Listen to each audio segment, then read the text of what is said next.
Hi everyone, இது views by Reshma. இன்னைக்கு ஒரு இன்ட்ரெஸ்டிங்கான லவ் ஸ்டோரியோட உங்க முன்னாடி நான் ரேஷ்மா.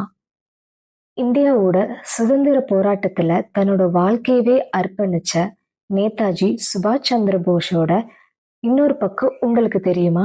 வாங்க பார்க்கலாம். இந்தியாவோட சுதந்திர போராட்டத்துல தீவிரமா ஈடுபட்டுட்டு இருந்த நேதாஜி சுபாஷ் சந்திர போஸ் 1933 காலகட்டத்துல அவரோட உடல்நல பிரச்சனைக்காக யூரோப்புக்கு போனாரு. அவருக்கு டியூபர்குலோசிஸ் இருந்ததுனால வியன்னால மெடிக்கல் ட்ரீட்மெண்ட் எடுத்துட்டு இருந்தாரு. ஆனா அந்த வியன்னா பயணம் ட்ரீட்மெண்ட்டோட முடியல. அங்க இருந்தபோது த இந்தியன் ஸ்ட்ரகல்னு புக்கை எழுதிட்டு இருந்தாரு நம்ம நேதாஜி. அந்த புக் எழுதுறதுக்கு ஹெல்ப் தேவைப்பட்டதுனால 23 வயதான எமிலிஷ் கெனல்னு ஒரு ஆஸ்திரியன் பொண்ணு முதல்ல சந்திச்சாரு. முதல்ல எமிலி அவருக்கு செக்ரட்டரியா வேலை பார்த்தாங்க. ஆனா நாளடைவுல அவங்களோட ப்ரொஃபஷனல் ரிலேஷன்ஷிப் அழகான காதலா மாறுச்சு. போஸுக்கும் எமிலிக்கும் இடையில 13 வயசு வித்தியாசம் இருந்தாலும் அது அவங்களுடைய அன்புக்கு தடையா இல்ல. 1936ல போஸ் இந்தியாவுக்கு திரும்பி வந்தார். ஆனா இந்தியாவுக்கு வந்ததுக்கு அப்புறமும் எமிலி கூட தொடர்ந்து லெட்டர்ஸ் மூலமா தொடர்புல இருந்தாங்க. கிட்டத்தட்ட 100கணக்கான லெட்டர்ஸ் எழுதியிருக்கிறாரு. அதுல 162 லெட்டர்ஸ் இன்னைக்கு வரைக்கும் கிடைச்சிருக்கு. ஒரு லெட்டர்ல Bose even and iceberg sometime மெல்ஸ்ன்னு எழுதியிருந்தாரு. அதாவது ஒரு ஐஸ்பர்க் கூட சில நேரங்கள்ல உருகிடும்னு அர்த்தத்துல தன்னோட உணர்வுகளை ரொம்ப அழகா வெளிப்படுத்தியிருந்தாரு. அது மட்டும் இல்லாம அவர் எழுதின த இந்தியன் ஸ்ட்ரகிள்னு புக்கோட ஃப்ரண்ட் நோட்ல எமிலியோட பேரை இண்டிகேட் பண்ணி ஸ்பெஷலா தேங்க்ஸும் தெரிவிச்சிருக்கிறாரு.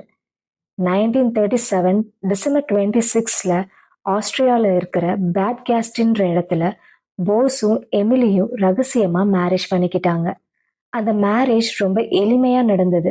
எந்த ஒரு ப்ரீஸ்டும் கிடையாது, சாட்சிக்கு யாரும் கிடையாது, எந்த ஒரு அபிஷியல் மேரேஜ் ரெக்கார்டும் இல்லாம ஒரு சிம்பிள் ஹிந்து செரிமனி மூலமா அவங்க 2 பேரும் மேரேஜ் பண்ணிக்கிட்டாங்கன்னு ஒரு ஃபேமிலி அக்கௌண்ட்ஸ் மூலியமா தெரியப்பட்டுச்சு.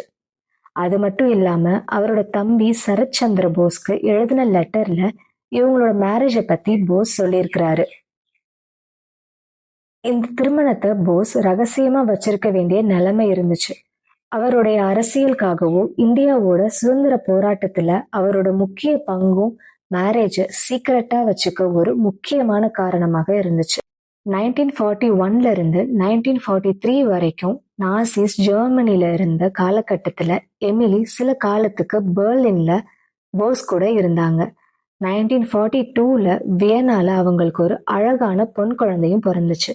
அந்த குழந்தைக்கு அனிதா போஸ்னு பேரும் வச்சாங்க.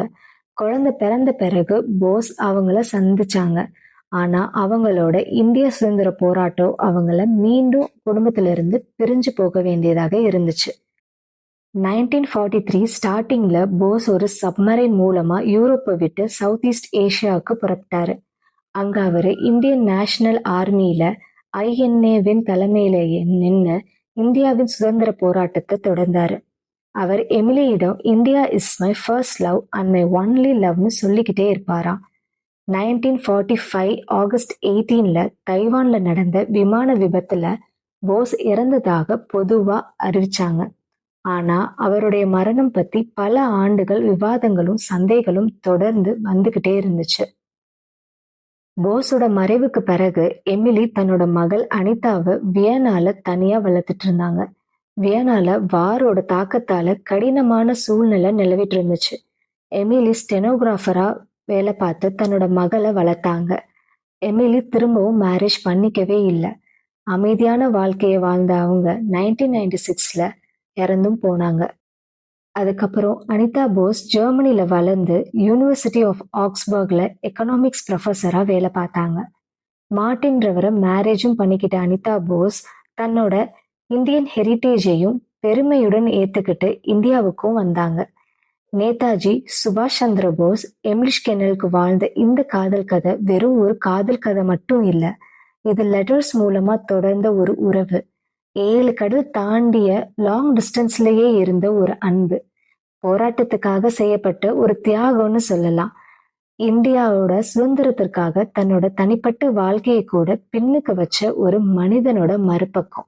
நேதாஜியோட வாழ்க்கையில இந்தியா முதல் இடத்துல இருந்தாலும் எமிலிஷ் கெனலோட அவர் பகிர்ந்துகிட்ட அன்பு, அவருக்குள் இருந்த ஒரு சாஃப்ட் அண்ட் லவ்விங் நேச்சரை தெரிஞ்சுக்க முடியுது. அவர்களுடைய நீண்ட பிரிவுகள், ரகசியமான திருமணம், நூற்றுக்கணக்கான லெட்டர்ஸ் மற்றும் பல தியாகங்கள் சேர்ந்த நம்ம நேதாஜி சுபாஷ் சந்திர போஸுடைய மனித உணர்வுகளை வெளிப்படுத்தும் ஒரு மறக்க முடியாத காதல் கதையாகவும் இன்னைக்கு பார்க்கப்படுது. இந்த மாதிரி இன்ட்ரெஸ்டிங்கான நியூஸை தெரிஞ்சுக்க மறக்காம வியூஸ் பை ரேஷ்மாவை சப்ஸ்கிரைப் பண்ணுங்க. இந்த வீடியோ உங்களுக்கு பிடிச்சிருந்தா லைக் பண்ணுங்க. உங்க ஃப்ரெண்ட்ஸ் அண்ட் ஃபேமிலிஸ்க்கு மறக்காம ஷேர் பண்ணுங்க.